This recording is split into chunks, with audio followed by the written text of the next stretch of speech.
তো আল্লাহ রাব্বুল আলামিন এই মেরাজের ঘটনা বর্ণনা করতে যেয়ে সুবহান দিয়ে আল্লাহ নিজেই শুরু করেছেন। সুবহানাল্লাহ।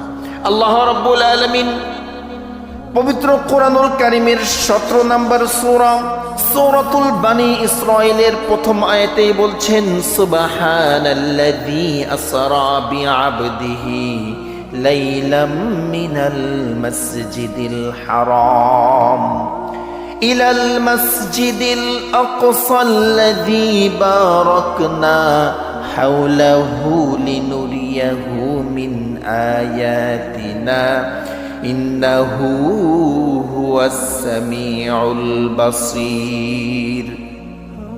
আল্লাহ রাব্বুল আলামিন বলেন, অতি পবিত্র সেই সত্তা যিনি তার গোলামকে, যিনি তার বান্দাকে মসজিদে হারাম থেকে মসজিদে আকসা পর্যন্ত নিয়েছেন, লিনুরিয়াহু মিন আয়াতিনা, তার কিছু নিদর্শন দেখানোর জন্য।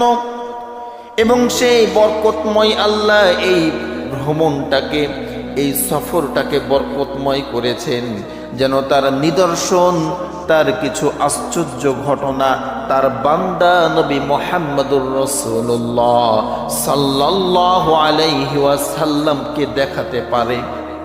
আল্লাহ রাব্বুল আলামিন এই মেরাজের ঘটনা বর্ণনা করতে আগেই সুবহান বললেন, যে মহাপবিত্র সেই সত্তা যিনি তার বান্দাকে মসজিদে হারাম থেকে মসজিদে আকসা নিয়ে গিয়েছেন। তো এই মেরাজের ঘটনা শোনার আগে আমাদের ঈমানটাকে একটু পাকা করা দরকার, একটু পুক্ত করা দরকার। যদি ঈমান দুর্বল থাকে, দুর্বল ঈমানের কোনো মানুষের সামনে যদি মেরাজের ঘটনা বর্ণনা করেন, তাহলে সাধারণত মানুষের যে চিন্তা চেতনা, এই চিন্তা দিয়ে মেরাজের ঘটনাকে যখনই বিশ্লেষণ করতে যাবে তখনই ঈমান হারিয়ে যাওয়ার সম্ভাবনা থাকবে। মানে এমন আশ্চর্য করে এই ঘটনা আল্লাহ ঘটিয়েছেন যে সাধারণ মানুষের সাধারণ চিন্তা দিয়ে এটা ধরবে না, এটা আসবে না যে এটা কিভাবে হতে পারে, এটা কিভাবে সম্ভব হতে পারে। তখনই শয়তান এসে মানুষকে ক্রমন্তনা দিবে যে এটা কি হতে পারে, এটা মনে হয় কাল্পনিক বা নবীজির স্বপ্নে মনে হয় হয়েছে। কিন্তু না, সশরীরে নবীজি মেরাজ করেছেন, সশরীরে, এবং স্বপ্নের মাধ্যমে না, সজ্ঞানে নবীজিকে আল্লাহ মেরাজ করিয়েছেন। তো মেরাজের ঘটনা শোনার আগে মেরাজের কিছু আশ্চর্য পয়েন্ট আছে যেগুলোর বিষয়ে আমাদের ঈমান পুক্ত হওয়া দরকার। এর মধ্যে এক নাম্বার হলো, যেই বাহনে নবীজি মসজিদে হারাম থেকে মসজিদে আকসা গিয়েছিলেন ওই বাহনটার নাম ছিল বোরাক। বারকুন থেকে বোরাক। বারকুন মানে হলো বৈদ্যুতিক গতি সম্পূর্ণ যান। আর হাদিস দ্বারা নবীজি বলেছেন যে বোরাকের একটা কদম, একটা ধাপ দৃষ্টির সীমা যত দূর তত দূর যেয়ে পড়ে। এখান থেকে বোরাক একটা লাফ দিবে, এক লাফে দৃষ্টির সীমা যত দূর দেখতে পাবে তত দূর যে এক লাফ দিবে। সুবহানাল্লাহ। এটা একটা আশ্চর্য মনে হচ্ছে না যে এত স্পিডে যাবে যে এক লাফে দৃষ্টির সীমা পর্যন্ত চলে যাবে? এটা একটা আশ্চর্য কথা, কিন্তু এই আশ্চর্য কথাটাকে বিশ্বাস করাই হলো ইমানদারের কাজ। যে আল্লাহ চাইলে কি না পারেন, আল্লাহ চেয়েছেন তার গোলামকে মেরাজ করাবেন, এই বাহনে করাবেন, এই দ্রুতগামী যানবাহনে করাবেন, আল্লাহ করিয়েছেন। এটা বিশ্বাস করাই ইমানদারের দায়িত্ব। আর যারা ইমানের বিষয়ে দুর্বল তারাই বিভিন্ন অজুহাত বা বিভিন্ন যুক্তি খণ্ডন করবে। আর যারা ইমানদার হবে, আল্লাহ বলেছেন, আল্লাহ নিয়ে গেছেন, আমরা বিশ্বাস করছি, সামি'না ওয়া আতা'না, শুনবো এবং মানবো, আমাদের কোনো যুক্তি এখানে প্রয়োগ করব না। এরপরে 2 নাম্বার, আল্লাহ রাব্বুল আলামিন নবী করিম সাল্লাল্লাহু আলাইহি ওয়াসাল্লামকে মেরাজ করিয়েছিলেন এই দুনিয়াতে রেখে না, তার সান্নিধ্যে নিয়ে, তার সান্নিধ্যে নিয়ে 7 তবক আসমান পাড়ি দিয়েছিলেন। তো এই 7 তবক আসমানের দূরত্ব কত দূর? মাটি থেকে প্রথম আসমানের দূরত্ব 500 বছরের রাস্তা, এবং প্রথম আসমানের পুর হলো 500 বছরের। এইভাবে 7টি আসমান এবং 7টি পুর, এরপরে পাড়ি দিয়ে সিদরাতুল মুনতাহা, এরপরে আল্লাহর আরশ।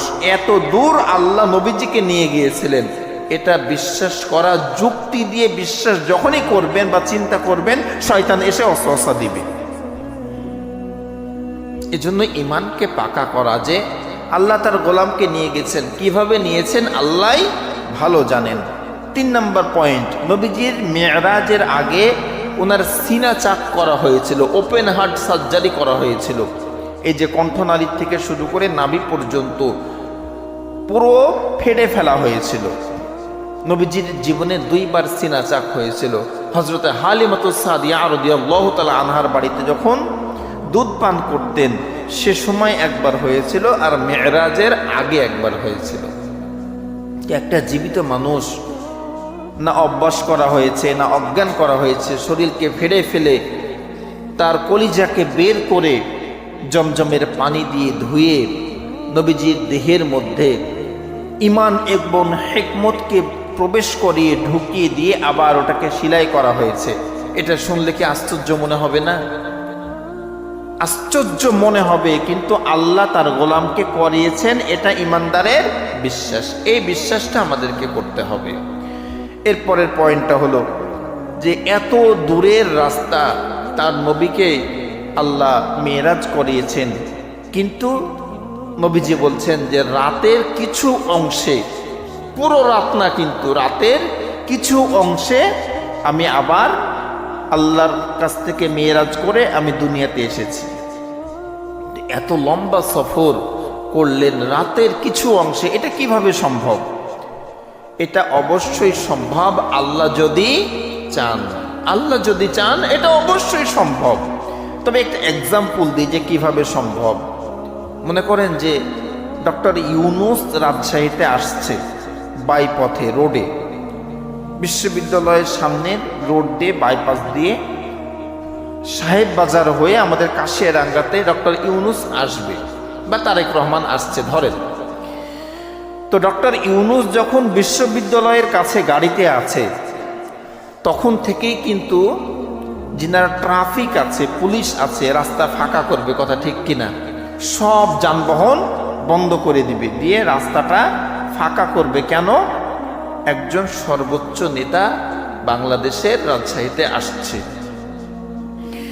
তো এই দুনিয়ার একটা সর্বোচ্চ নেতার জন্য যদি এরকম ব্যবস্থা করা হয়, সব স্টপ করে দিয়ে তাকে আসার রাস্তা করে দেওয়া হয়, সাতবক আসমান জমিনের মালিক আল্লাহ সময়ের গতিকে থামিয়ে দিয়ে তার নবীকে মেরাজ করাবেন, এটা কি সম্ভব না? এটা তো সম্ভব। আর এই বিশ্বাস করাই হলো ঈমানদারের দায়িত্ব। আল্লাহ চাইলে সময়ের যে গতি আছে, সময়কে যদি আল্লাহ বলে যে সময় থাম, আর যাবি না, থেমে যা, কিয়ামত পর্যন্ত আর একটা সেকেন্ডও আগাবে না সামনে, একটা সেকেন্ডও সামনে যাবে না। তো এইভাবে নবীজিকে রাতের কিছু অংশে মেরাজ করিয়েছেন। এরকম অনেক আশ্চর্য ঘটনা পাবেন এই মেরাজের মধ্যে। আর এই সকল কিছুকে নির্দ্বিধায় বিশ্বাস করাই হলো ঈমানদারের ঈমানি দায়িত্ব। নাস্তিকদের মতো যুক্তি খণ্ডন করতে গেলেই শয়তান এসে ওয়াসওয়াসা দিবে, ঈমান হারিয়ে যাবে। আমাদেরকে বিশ্বাস করতে হবে হযরতে আবু বকর সিদ্দিক রাদিয়াল্লাহু তাআলা আনহুর মতো। হযরতে আবু বকর সিদ্দিক রাদিয়াল্লাহু তাআলা আনহু কিভাবে এই মেরাজকে বিশ্বাস করেছিলেন? নবী করিম সাল্লাল্লাহু আলাইহি ওয়াসাল্লাম যখন মেরাজ করে আসলেন, আসার পরে তদানীন্তন সময়ের কাফেরদেরকে এই মেরাজের ঘটনা বর্ণনা করে শোনালেন। তদানীন্তন সময়ের কাফেরেরা নবীজিকে বলছেন, ভাতিজা মুহাম্মদ, প্রত্যেক দিন তো নতুন নতুন কথা শোনাও, আজকে কোনো নতুন কথা আছে কি? নবীজি বললেন যে হ্যাঁ, আমি রাতের কিছু অংশে মসজিদে হারাম থেকে মসজিদে আকসা গিয়েছি, মসজিদে আকসা থেকে সাতবক আসমানে গিয়েছি, আল্লাহর সঙ্গে দিদার করেছি। আল্লাহ হাদিয়া স্বরূপ 5 ওয়াক্ত নামাজ আমাকে দিয়েছেন, এই নামাজ নিয়ে আমি দুনিয়ার বুকে এসেছি, ফজরের নামাজ পড়লাম, তোমাদের সঙ্গে সাক্ষাৎ করছি। কাফেরেরা বলছে যে এতদিন তো মাথাটাও ঠিক ছিল, এখন তো তোমার মাথা পুরো পাগল হয়ে গেছে, এটা কিভাবে সম্ভব? মসজিদে হারাম থেকে মসজিদে আকসার দূরত্ব তো 1236 কিলোমিটারের রাস্তা। তদানীন্তন সময়ে 40 দিন 40 রাত লাগতো উঠে যেতে। আর তুমি বলছো রাতের কিছু অংশে মসজিদে হারাম থেকে মসজিদে আকসা জেরুজালেম গিয়েছো, এখানেই শেষ না 7 তবক আসমানে উঠেছো। এটা তো পাগলের কথা। তো সেই সময়ের কাফেরেরা বলল যে তোমরা এক কাজ করো, নবীজির সব কথা আবু বকর এক বাক্যে বিশ্বাস করে। আবু বকর তো জ্ঞানী মানুষ, এই কথা বিশ্বাস করবে না, যাও কেউ যে আবু বকরকে ডেকে আনো। আকবর সিদ্দিক, হযরতে আবু বকর সিদ্দিক রাদিয়াল্লাহু তাআলা আনহু নবীর দরবারে আসলেন। আসার পরে তদানীন্তন সময়ের কাফেরেরা বলছেন, ও হে জ্ঞানী আবু বকর, তুমি কি জানো তোমার নবী কি কথা বলছেন? সে নাকি রাতের কিছু অংশে মসজিদে হারাম থেকে মসজিদে আকসা গিয়েছে, 7 তবক আসমান পাড়ি দিয়ে আল্লাহর সঙ্গে দিদার করেছেন। তুমি বলো এই একটা মানুষের দ্বারা এই কাজ করা সম্ভব কিনা? হযরতে আবু বকর সিদ্দিক রাদিয়াল্লাহু তাআলা আনহু ওই সময় যে উত্তরটা দিয়েছিলেন, নবীজি যে মেরাজ করেছেন, এটা আরো প্রমাণিত হয়ে গিয়েছে। বলেন সুবহানাল্লাহ। আবু বকর সিদ্দিক যে উত্তরটা দিয়েছিলেন, নবীজি যে মেরাজ করেছেন, এটা আরো প্রমাণিত হয়ে গিয়েছিল। কিভাবে? নবীজি যখন বসে আছেন সব কাফেরকে নিয়ে, আবু বকর সিদ্দিক যখনই আসলেন, এসে আগে জিজ্ঞাসা করলেন যে ইয়া রাসূলুল্লাহ, ইয়া হাবিবাল্লাহ, নবী গো, গত রাত্রিতে আমি আপনার খোঁজে আপনার বাড়ি গিয়েছিলাম, আপনাকে পাই নাই। আমি কাবার হাতিমে এসেছি, আপনাকে পাই নাই। জমজম কূপের পাশে গিয়েছি, নবী গো, আপনাকে পাই নাই। আপনি গত রাত্রিতে কোথায় ছিলেন? বলুন সুবহানাল্লাহ। মানে এই ঘটনা শোনার আগে আবু বকর সিদ্দিক এসে নবীজিকে জিজ্ঞাসা করলেন যে আপনাকে গত রাত্রিতে আমি কয়েক জায়গায় খুঁজেছি, আপনাকে পাই নাই, নবী আপনি কোথায় ছিলেন? দয়ার নবী মায়ের নবী বলেন, ও হে ভাই আবু বকর, গত রাত্রিতে আল্লাহ রাব্বুল আলামিন আমাকে তার দিদার করিয়েছেন, মেরাজ করিয়েছেন। এই বর্ণনা যখন এই কাফেরদেরকে আমি দিয়েছি, তারা বিশ্বাস করে নাই। তোমাকে ডেকে পাঠিয়েছেন, এর কারণ হলো তুমি তো অনেক জ্ঞানী মানুষ, বয়োবৃদ্ধ মানুষ, তুমি হয়তোবা তাদের সঙ্গে সঙ্গ দিবে, তুমিও হয়তোবা আমার কথা বিশ্বাস করবে না। আবু বকর সিদ্দিক বলেন, ইয়া রাসূলুল্লাহ, ইয়া হাবিবাল্লাহ, নবী গো, আপনি যে মেরাজ করেছেন এই বিষয়ে আমি আবু বকরের কোনো সন্দেহ নাই। আপনি মেরাজ করেছেন, এটা 100 বার সত্য কথা, আমার কোনো সন্দেহ নাই। সুবহানাল্লাহ, আমার কোনো সন্দেহ নাই নবীজি আপনি মেরাজ করেছেন।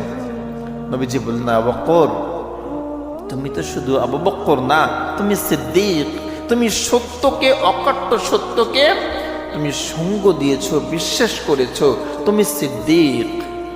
তো হযরতে আবু বকরের মতো এই ঘটনাকে, এই মেরাজকে বিশ্বাস করতে হবে যে আল্লাহ চেয়েছেন তার গোলামকে মেরাজ করাবেন। কিভাবে করাবেন, কিভাবে হয়েছে, এটা আল্লাহ ভালো জানেন।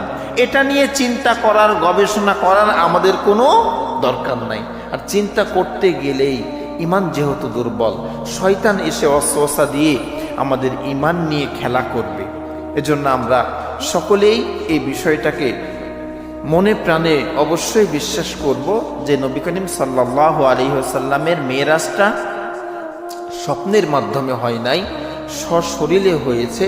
আল্লাহ চেয়েছেন তার গোলামকে মেরাজ করিয়েছেন। সম্মানিত প্রিয় হাজরিন, তাহলে আমরা আজকে শুনলাম যে এই মেরাজের প্রেক্ষাপট, কোন অবস্থাতে নবীজির মেরাজ হয়েছিল, এবং এই মেরাজটা বিশ্বাস করা একটা ইমানদারের ইমানি দায়িত্ব। যদিও বা আমাদের চিন্তায় এটা আসবে না, আমাদের চিন্তাতে এটা ধরবে না যে এটা কিভাবে সম্ভব, তারপরেও আল্লাহ বলেছেন আমার নবী মেরাজ করেছেন, নবীজি বলেছেন মেরাজ করেছি, আমরা এটা বিশ্বাস করব ইনশাআল্লাহ। সামনে থেকে আমরা ধারাবাহিকভাবে শুনবো যে নবীজির কিভাবে মেরাজ হলো, উনি কি কি দেখেছেন, জাহান্নামীদের কি অবস্থা দেখেছেন, কোন কোন গুনার কারণে কোন কোন শাস্তি হয়েছে, এবং মেরাজ থেকে নবীজি 14 দফা কর্মসূচি নিয়ে এসেছিলেন, আরও কিছু উপহার এনেছিলেন। এগুলো আমরা ধারাবাহিকভাবে ইনশাআল্লাহ আলোচনা শুনবো।